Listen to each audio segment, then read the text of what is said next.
ఈ పుస్తకంలో రాసిన కొన్ని విషయాలతో నాకు ప్రత్యక్షంగా సంబంధం ఉంది. అందువల్ల నేను ఎక్కువగా మాట్లాడను.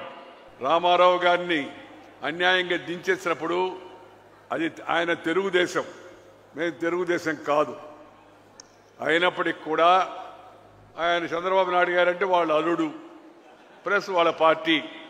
సహజంగా వాళ్ళు రామారావు గారికి సపోర్ట్ చేయడంలో చేయాల్సిన కర్తవ్యం వాళ్ళ పైన ఉంది.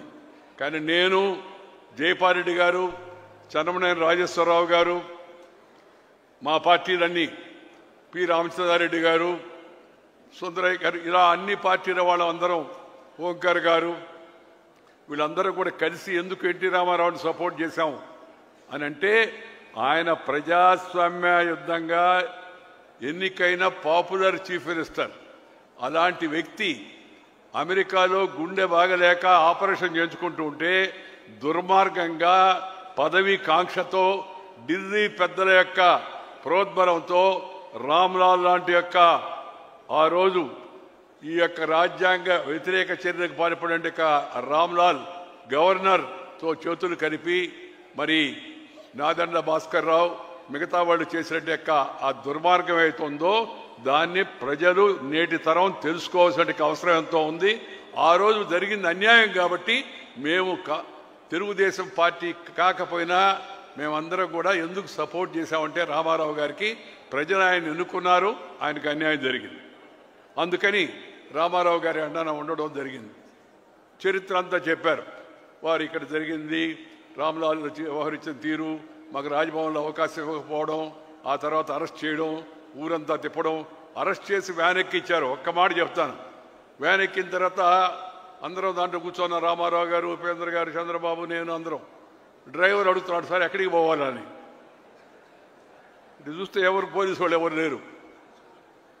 ఎక్కడికి పోవాలంటే నేను చెప్పాను, వాడికి ఎక్కడికి పోయేది ఏముంది, మొత్తం నగరం అంతా తిప్పబోయా అని చెప్పానని.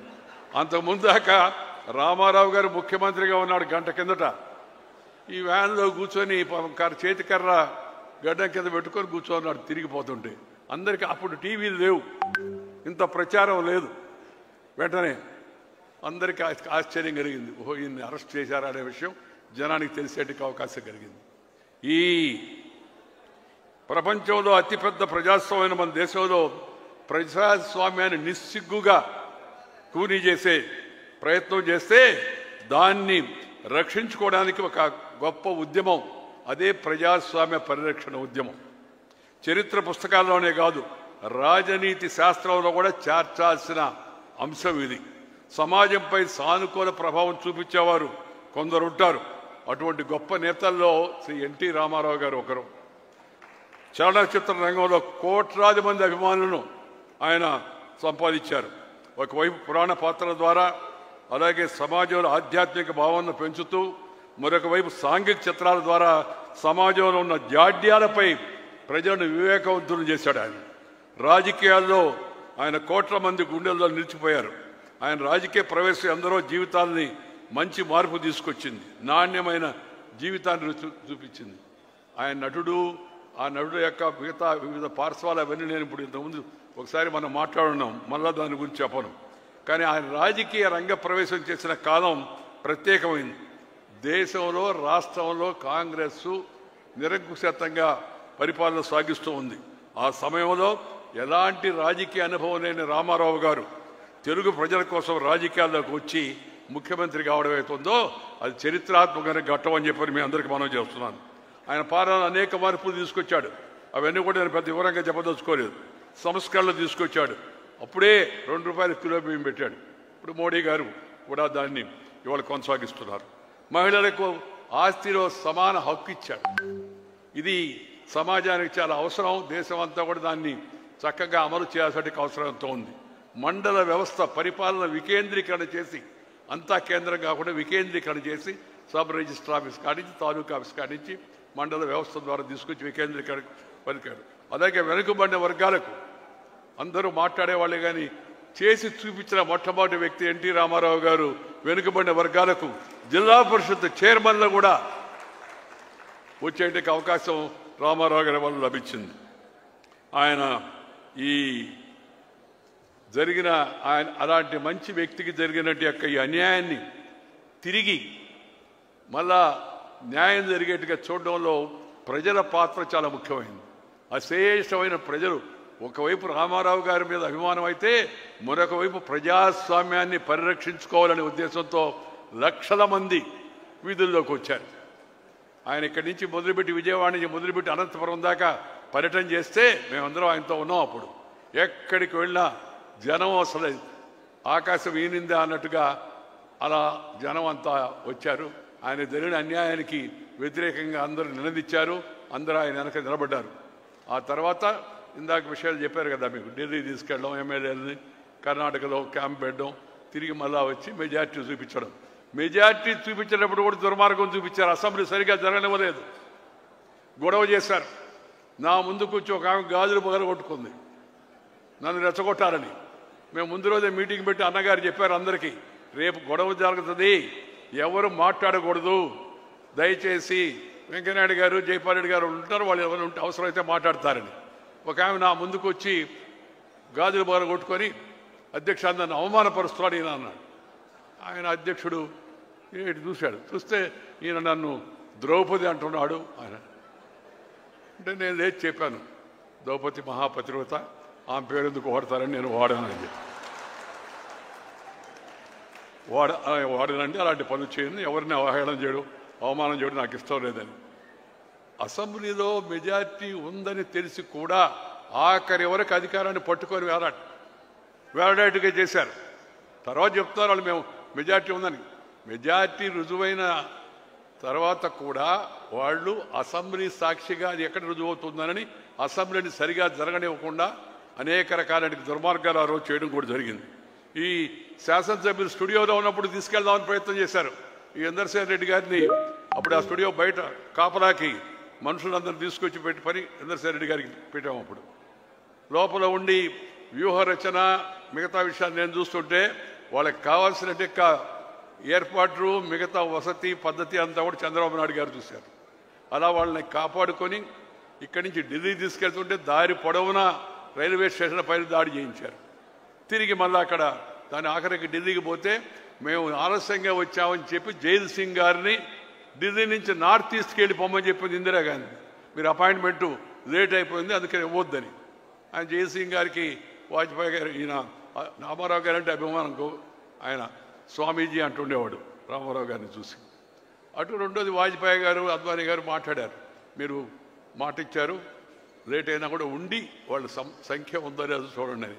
మేమందరం ఎమ్మెల్యేలు అక్కడికి వెళితే ఇంకా విచిత్రం, ఎమ్మెల్యేలు అందరం వెళ్ళి ఆయన కలిసాము, ఆయన చూశాడు, టీ తాగండి అన్నాడు గౌరవంగా. పాపం రాష్ట్రపతి గారు టీ తాగుతుంటే నాకు ఒక ఏడీసీ వచ్చి చెప్పాడు, సార్ నాయుడు గారు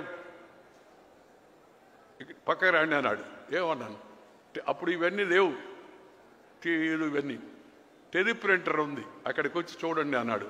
చూస్తే ఢిల్లీలో ఎవరైతే ఉన్నారో ఎమ్మెల్యేలు వాళ్ళే లేదు, హైదరాబాదులో రాజ్భవన్ ముందు పెరేడ్ చేశారని. నేను ఇక్కడున్న మనుషుడు అక్కడికి పెరేడ్ చేస్తారని ఆశ్చర్యం కలిగింది. వెంటనే నేను రామోజీరావు గారికి ఫోన్ చేసి, సార్ ఆ ఎమ్మెల్యేలు ఎవరో వాళ్ళ పేర్లు కాస్త దయచేసి పంపించండి అని పేరు ఆయన కొద్దిసేపటికి పంపించాడు. పంపించిన తర్వాత రఘురాయ్ అని ఒక ఫోటోగ్రాఫర్ ఉన్నాడు ఇండియా టుడేలో, ఆ రఘురాయ్ గారిని అద్వానీ గారి ద్వారా పిలిపించి రామారావు గారిని బయట ఈ ఎమ్మెల్యేలందరినీ ఎవరైతే హైదరాబాద్లో ఉన్నారో ఆ ఎమ్మెల్యేలని ఢిల్లీలో రాష్ట్రపతి భవన్ బయట రామారావు గారి మధ్యలో కూర్చొని వాళ్ళు ఆ పక్క ఈ పక్క నిలబడి ఆ ఫోటో తీయించాం. ఫోటో అప్పుడు పంపించడానికి కూడా ఇదే ఫ్యాక్స్ లేదు. అప్పుడు సాయంత్రం మన సాయికృష్ణ రామారావు గారి కుమారుడు ద్వారా మరి డాక్టర్ శ్రీనివాస్ గారు ఎవరిని పట్టుకొని టికెట్ సంపాదించి ఆయన ద్వారా పంపిస్తే మేము రామోజీరావు గారికి ఇండియన్ ఎక్స్ప్రెస్ ఎడిటర్కి ఫోన్ చేసి పేపర్ కాస్త ఆపండి, ఇప్పుడైతే బాగా ఫాస్ట్ అయిపోయింది, అప్పుడు పేపర్ 10 గంటలకు అయిపోయేది, పేపర్ ఆపండి ఈ ఫోటో వస్తుందని. వచ్చిందాక వాళ్ళు ఆపారు, ఫోటో వేశారు. అసలు ఢిల్లీలో నకిలీ హైదరాబాదులో అని మరుసటి రోజు పతాక శీర్షికలో వచ్చింది. దాంతో అతను కుట్ర ఇదైపోయింది. అంత దుర్మార్గం అనమాట. ఎక్కడ మనుషులు ఉండి చూపిస్తుంటే కూడా తను ఇక్కడ ఉంటే ఎవరు నిజమో ఎవరు కాదని అడిగి తెలుస్తుంది, ఆ ఫోటో రాబట్టి సరిపోయింది. కానీ ఆ విధంగా అనేక రకాలుగా ప్రజాస్వామ్యాన్ని వంచే ప్రయత్నం చేశారు. దాన్ని ప్రజల యొక్క మద్దతు ఉండబట్టి ఆయన మీద అశేషమైన అభిమానం ఒక పక్క, దాంతోపాటు ప్రజాస్వామ్య పరిరక్షణ కోసం ప్రజలందరూ గట్టిగా నిలబడబట్టి అన్ని రాజకీయ పక్షాలు ఏకత్రాటిపై రాబట్టి తిరిగి మళ్ళా ఎన్టీ రామారావు గారు గౌరవంగా ముఖ్యమంత్రి అయ్యేటికి అవకాశం లభించింది. ఆయన ముఖ్యమంత్రి అయిన తర్వాత నన్ను జయపారెడ్డి గారిని పిలిచి, బ్రదర్ మీరిద్దరు మాకు బాగా మద్దతుగా నిలబడ్డారు, మీరిద్దరు ప్రభుత్వంలో చేరండి మంత్రులుగా అన్నాడు. అంటే మేము చెప్పాము, మేమిద్దరం మాడుకున్నాం, మాకు విషయాలు కూడా తెలుసు కదా, మేము చేరవండి అన్నాం. ఏమండి అన్నాడు. మేము వేరే పార్టీలో ఉన్నాం, మేము ఎందుకు చేస్తామంటే ఆయన తెలివిగా మీరు పార్టీ మారబడలేదు, మిత్రపక్షాలుగా అందరం కలిసి మిశ్రమ ప్రభుత్వం ఏర్పాటు చేద్దాం అన్నాడు. నేను రామారావు గారి తెలివికి ఆశ్చర్యపోయాను, ఈయనకి ఎవరు చెప్పారా ఈ విషయం అని చెప్పారండి. సరే అయినా కూడా చెప్పాము, మేము ప్రజాస్వామ్య పరిరక్షణ కోసం సిద్ధాంతం కోసం వచ్చామే కానీ పదవి కోసం రాలేదు, పదవి తీసుకోమని గౌరవంగా సున్నితంగా ఆయనకు చెప్పడం జరిగింది. ఈ సందర్భంగా రామారావు గారు రాక ఆయన ముఖ్యమంత్రి, తెలుగుదేశం పార్టీ ఏర్పాటు, ముఖ్యమంత్రి కావడం, అలాగే ప్రజాస్వామ్యానికి జరిగినట్టు ఈ అన్యాయం దాన్ని ఎదుర్కోవడంలో ప్రజలు చూపించినట్టు చొరవతో పాటు ముఖ్యంగా ఇంకొక వ్యక్తిని కూడా మనం గుర్తు చేసుకోవాల్సి ఉంది. స్వర్గీయ రామోజీరావు గారు ఈనాడు పత్రిక నిర్వర్తించిన పాత్ర ఏతుందో అది చాలా గణనీయమైంది. ప్రతి విషయాన్ని ఆయన చక్కని మార్గదర్శనం చేసి సమాచారాన్ని సేకరించి ఆ సమాచారాన్ని అంతా వీళ్ళకి అందజేసి మంచి అభ్యర్థుల ఎంపిక దగ్గర నుంచి జరిగినట్టు దుర్మార్గాన్ని మళ్ళా ప్రజలకు కళ్ళగట్టేట్టుగా చూపించిన విషయం వరకు రామోజీరావు గారు చాలా గట్టిగా సిద్ధాంతపరంగా నిర్ణయం తీసుకొని ఆయన పత్రిక చాలా గట్టిగా నిలబడింది. అందువల్ల ఈ సందర్భంగా ఆయన కూడా మన మధ్య లేడు కాబట్టి ఆయన కూడా స్మరించుకోవాల్సిన ప్రజాస్వామ్య పరిరక్షణకు ఆయన చేసిన కృషిని కూడా మనందరం గుర్తు చేసుకోవాల్సిన అవసరం ఎంతో ఉందని ఈ సందర్భంగా మీ అందరికీ మనవి చేస్తున్నాను. నేను ఆఖరిగా ఇప్పుడు ముఖ్యమంత్రి గారు కూడా ఉన్నారు కాబట్టి ఆయన చాలా తెలివిగా నాకన్నా ముందే మాట్లాడాడు. ముఖ్యమంత్రి మాట కూడా చెప్పాడు, తెలుగు కేంద్రం ఇక్కడ పెడితే రామారావు గారి విగ్రహం తప్పనిసరిగా నేను మన ఫోన్లో కూడా చెప్పాను, తెలుగు భాషకు ప్రాధాన్యత ఉండాలా, ప్రాచీన తెలుగు అధ్యయన కేంద్రం మైసూరులో ఉంటే నేను ఆ రోజు దాన్ని అక్కడి నుంచి తీసుకొచ్చి మైసూరులో ఉండవేంది, తెలుగు అధ్యయన కేంద్రం అని ఆంధ్రప్రదేశ్లో ఉండాలని తాత్కాలికంగా ఎవరు ముందుకు రాలేదు కాబట్టి నెల్లూరులో మా అమ్మాయి స్వర్ణ భారత ట్రస్ట్లో భవనం ఇచ్చి దాన్ని తాత్కాలికంగా అక్కడ ఏర్పాటు చేశాం. దాన్ని అమరావతికి తీసుకొస్తానన్నా, దాంతోపాటు ఎన్టీ రామారావు గారి పెద్ద విగ్రహం పెట్టి గుర్తుగా ఏర్పాటు చేద్దామన్నా నాకు ఎలాంటి అభ్యంతరం లేదు. నేను కోరేది ఒకటే, రామారావు గారు మీద మాకు అభిమానానికి ఒకటి కాంగ్రెస్ వ్యతిరేకత, రెండు ఆయన భారతీయ సంస్కృతి పట్ల తెలుగు భాష పట్ల ఆయన చూపిన అభిమానం, ఆయన తెలుగు మాట్లాడే తీరు, దానికి ఇచ్చిన గౌరవం అవుతుందో దాన్ని దృష్టిలో పెట్టుకొని ఆంధ్రప్రదేశ్ ప్రభుత్వం కూడా పరిపాలన తెలుగులోనే ఉండాలి. ఎందుకంటే తెలుగు వాళ్ళకి కాబట్టి.